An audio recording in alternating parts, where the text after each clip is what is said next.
बोलो बोलो दुर्गा मैया की।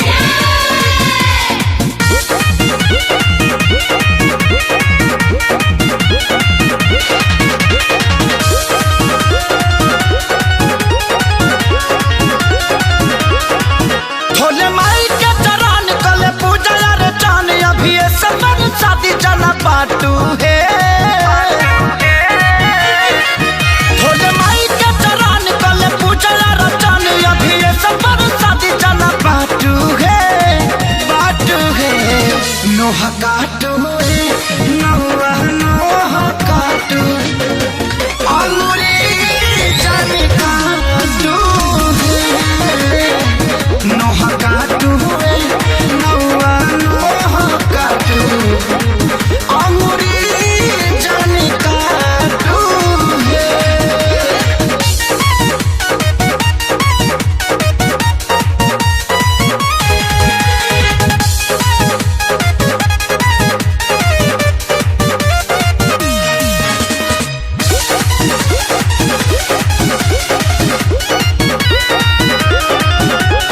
सुनिया मारौआ घर ही पूजा करी गौआ तले के गंगा जल धोती आम के पोलौआ एगो सुनिया मारौआ घर ही पूजा करी गौआ तले के गंगा जल धोती आम के पोलौआ लेके गाय के गोबर लिपि चौका पूरे भरे नाना दोसे कहत कि चौर छाटू है नोह काटू है नौआ नोह काटू अंगूरी जन काटू है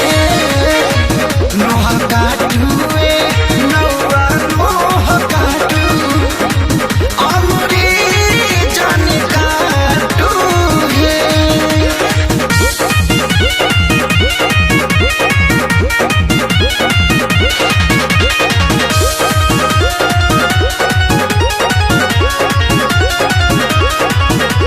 सेवा में ना कमी होखे मैया अइली घरवा